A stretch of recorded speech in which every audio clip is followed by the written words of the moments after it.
ಇನ್ನು ಸರ್ಕಾರಿ ಆಸ್ಪತ್ರೆಗಳಲ್ಲಿ ಇದೆಂತಹ ದುಸ್ಥಿತಿ.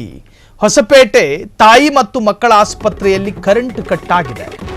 ವಿದ್ಯುತ್ ಇಲ್ಲದೆ ಸತತ 3 ಗಂಟೆ ಬಾಣಂತಿಯರ ಪರದಾಟ. ಸರ್ಕಾರಿ ಆಸ್ಪತ್ರೆಗಳಲ್ಲಿ ಕರೆಂಟ್ ಇಲ್ಲ. ಹೊಸಪೇಟೆ ತಾಯಿ ಮತ್ತು ಮಕ್ಕಳ ಆಸ್ಪತ್ರೆಯಲ್ಲಿ ಕರೆಂಟ್ ಕಟ್ ಆಗಿದೆ. ವಿದ್ಯುತ್ ಇಲ್ಲದೆ ಸತತ 3 ಗಂಟೆ ಬಾಣಂತಿಯರ ಪರದಾಟ. ಸರ್ಕಾರಿ ಆಸ್ಪತ್ರೆ ಕಥೆ ಹೇಳ್ತಾ ಇರೋದು. ನಿನ್ನೆ ಸಂಜೆ 6 ಗಂಟೆಯಿಂದ 9 ಗಂಟೆಯವರೆಗೆ ವಿದ್ಯುತ್ ಇಲ್ಲದೆ ಪರದಾಡಿದ್ದಾರೆ. ನಗರದಲ್ಲಿ ಕರೆಂಟ್ ಇಲ್ಲ, ಜನರೇಟರ್ ಕೂಡ ಬಂದ್ ಆಗಿದೆ. ಐಸಿಯು ಶಸ್ತ್ರಚಿಕಿತ್ಸಾ ವಾರ್ಡ್ಗಳಲ್ಲಿ ಬಾಣಂತಿಯರ ಪರದಾಟ ನಿಮಗೆ ಶಾಪ ತಟ್ಟದೆ ಬಿಡೋದಿಲ್ಲ. ಕೂಡಲೇ ಸ್ಥಳಕ್ಕೆ ಆಗಮಿಸಿದ್ದ ಆರೋಗ್ಯ ಇಲಾಖೆಯ ಅಧಿಕಾರಿಗಳು ತಾತ್ಕಾಲಿಕ ವ್ಯವಸ್ಥೆ ಮಾಡಿದ್ದೇವೆ ಎಂದ ಡಿಎಚ್ಒ. ಲೋಪ ಎಸಗಿದವರ ವಿರುದ್ಧ ಕ್ರಮ ಕೈಗೊಳ್ಳುತ್ತೇವೆ, ನಿಮ್ಮ ತಾತ್ಕಾಲಿಕ ಪರಿಹಾರಕ್ಕೆ ಮಣ್ಣು ಬಿತ್ತು. ಅಲ್ಲಿನ ಡಿಎಚ್ಒ ತಾತ್ಕಾಲಿಕ ಪರಿಹಾರ ಅಂತೆ. ಸರ್ಕಾರಿ ಆಸ್ಪತ್ರೆಯ ಮೇಲೆ ಡಿಎಚ್ಒಗಳ ನಿಗಾ ಇರಬೇಕು. ಕತ್ಲಲ್ಲಿ ಬದುಕೋದಕ್ಕೆ ನಾವೇನು ಜಂಗಲ್ ರಾಜ್ಯದಲ್ಲ ಇದ್ದೀವಿ? ಇದು ಕರ್ನಾಟಕದ ಸ್ಥಿತಿ.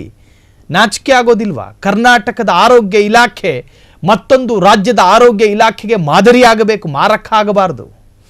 ಇದು ಯಾವುದೋ ಖಾಸಗಿ ಆಸ್ಪತ್ರೆಯ ಕಥೆ ಹೇಳ್ತಾ ಇಲ್ಲ ನಾವು. ಸರ್ಕಾರಿ ಆಸ್ಪತ್ರೆಯಲ್ಲಿ ನಮ್ಮ ಕನ್ನಡಿಗರು, ನಮ್ಮ ಜನ, ರೋಗಿಗಳು ನರಳಾಡ್ಕೊಂಡು ಸಾಯಬೇಕಾದ ಪರಿಸ್ಥಿತಿ ಬಂದಿದೆ. ಅಲ್ಲ ರೀ, ಒಂದು ಸರ್ಕಾರಿ ಆಸ್ಪತ್ರೆ ಕೊಲೆಗಳಾಗ್ತವೆ ಇಲ್ಲಿ. ಈ ಕತ್ಲೆಯಲ್ಲಿ ಹಿಂಗೆ ಜನ ರೋಗಿಗಳು ಪರಸ್ಪರ ಯಾರ್ಯಾರನ್ನ ಭೇಟಿ ಮಾಡ್ತಾ ಇದ್ದಾರೆ, ಆಸ್ಪತ್ರೆಗೆ ಯಾರು ನುಗ್ತಾ ಇದ್ದಾರೆ ಅನ್ನೋದು ಕೂಡ ಸ್ಪಷ್ಟವಾಗಿ ಗೊತ್ತಾಗೋದಿಲ್ಲ. ಇದು ಎಂತಹ ಒಂದು ದುರಂತದ ಕಾಲಮಾನದಲ್ಲಿ ನಾವು ಬದುಕ್ತಾ ಇದ್ದೀವಿ. ಐಸಿಯುನಲ್ಲೂ ಕೂಡ ಕರೆಂಟ್ ಕಟ್ ಆಗಿದೆ ಅನ್ನುವುದಾದ್ರೆ ಎಂತಹ ದುರಂತ ನೋಡಿ. ಆರೋಗ್ಯ ಸಚಿವರೇ, ನಿಮ್ಮನ್ನ ಪಡೆದುಕೊಂಡ ಕರ್ನಾಟಕ ಧನ್ಯ. ನಿಜಕ್ಕೂ ತಾತ್ಕಾಲಿಕ ಪರಿಹಾರ ಮಾಡಿದ್ದೀವಿ ಅಂತಾರಂತವ್ರು. ನಿಮ್ಮ ತಾತ್ಕಾಲಿಕ ಪರಿಹಾರಕ್ಕೆ ಮಣ್ಣು ಬಿತ್ತು, ಅದಕ್ಕೆ ಶಾಶ್ವತ ಪರಿಹಾರ ಕೊಡಿ. ಅದು ತಾಯಿ ಮಕ್ಕಳ ಆಸ್ಪತ್ರೆ, ಅದು ತಲೆನೋವಿಗೆ ಮಾತ್ರ ಕೊಡಬಹುದಾದ ಸಣ್ಣ ಮೆಡಿಕಲ್ ಶಾಪ್ ಅಲ್ಲ. ಮಂಗಗಳ ಅರ್ಥ ಮಾಡ್ಕೊಳ್ಳಿ. ಬಾಣಂತಿಯರು ಬಂದು ಅಲ್ಲಿ ಅಡ್ಮಿಟ್ ಆಗಿರ್ತಾರೆ. ಈ ಹಿಂದೆ ನಾವು ಬಾಣಂತಿಯರ ಸರಣಿ ಸಾವಿನ ಬಗ್ಗೆ ವರದಿ ಮಾಡಿದ್ವಿ, ನಮಗೆ ನೆನಪಿದೆ. ಅದರ ಕರಾಳತೆ ಇನ್ನೂ ನಮ್ಮ ಮನಸ್ಸಿಂದ ಮಾಸಿಲ್ಲ. ಮತ್ತೊಂದು ಹೆಣ ಬೀಳೋ ಮುಂಚೆ ನೀವು ಎಚ್ಚೆತ್ತುಕೊಳ್ಬೇಕು. ಡಿಎಚ್ಒ ಸಾಹೇಬ್ರೆ, ದಯವಿಟ್ಟು ಇದಕ್ಕೊಂದು ಶಾಶ್ವತ ಪರಿಹಾರ ಆಗಬೇಕು.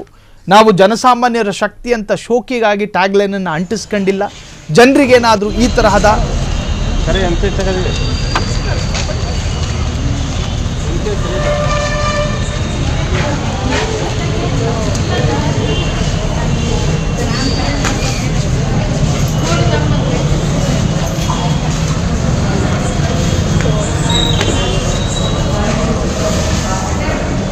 ಕರೆಂಟ್ ಹೋಗ್ಯತ್ತ?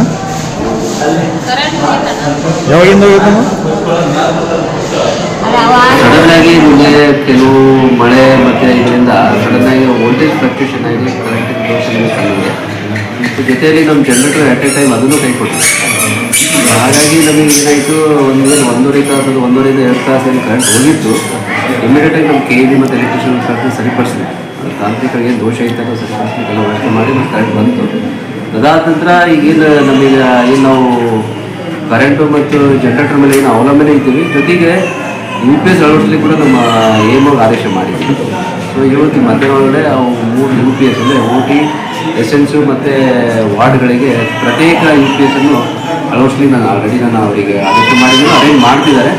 ಮಧ್ಯಾಹ್ನ 1 ಗಂಟೆಗಳ ಅವು ಸಮೇತನೂ ರೆಡಿ ಆಗ್ತದೆ. ಈಗ 2 ಗಂಟೆಯಲ್ಲಿ ಏನಾದರೂ ರೋಗಿಗಳಿಗೆ ಏನಾದರೂ ಸ್ವಲ್ಪ ಸಮಸ್ಯೆ ಆಯ್ತಾ ಏನಾದರೂ ಅಂತ? ಇಲ್ಲ, ಈಗೇನು ಎಸೆನ್ಸ್ನಲ್ಲಿ ಏನು ಆಕ್ಸಿಜನ್ ಬೇಕಾಗಿರ್ತಕ್ಕಂಥ ಮಕ್ಕಳಿಗೆ ನಮ್ಮಲ್ಲಿ ಜಂಬೋ ಸಿಲಿಂಡರ್ಸ್ ಅಂತ ಇರ್ತಾವೆ ಆಕ್ಸಿಜನ್. ಸೊ ಅದರಿಂದ ನಮಗೇನು ಬೇಕೋ ಅದು ಆಪ್ಷನ್ ಕೊಟ್ಟಿದ್ದೀವಿ. ಏನಂದರೆ ಕರೆಂಟ್ ಇಲ್ಲದಕ್ಕೆ ಮಕ್ಕಳು ಮತ್ತು ಬಾಣಂತಿಯರು ಸ್ವಲ್ಪ ಅಸ್ತವ್ಯಸ್ತಗಳಾಗಿದೆ. ಅಂದರೆ ಪರ್ಟಿಕ್ಯುಲರ್ ಆಗಿ ಐಸಿಯುಲಿರುವಂಥ ಏನಾದರೂ ಪೇಷಂಟ್ಗಳಿಗೆ ಏನಾದರೂ ತೊಂದರೆ ಏನಂತ ಏನು ಆಗಿಲ್ಲ. ಬಟ್ ವಾರ್ಡ್ಗಳಿಗೆ ಏನು ಅಂತ ಬೇರೆ ಏನು ತೊಂದರೆ ಆಗಿಲ್ಲ. ಸೊ ಅಷ್ಟೊತ್ತಿಗೆ ನಾವೆಲ್ಲ ಎಚ್ಚೆತ್ತುಕೊಂಡು ಇಮಿಡಿಯೇಟಾಗಿ ನಾವು ಅದೇನು ತಾಂತ್ರಿಕ ದೋಷ ಅದೆಲ್ಲ ಸರಿಪಡಿಸಿದ್ವಿ. ಅಂದರೆ ಇದೇ ಫಸ್ಟ್ ಟೈಮ್ ಅಥವಾ ಏನಾರು ಹಿಂದೆ ಏನಾರು ಈ ರೀತಿ ಇನ್ಸಿಡೆಂಟ್ ಆಗಿತ್ತು?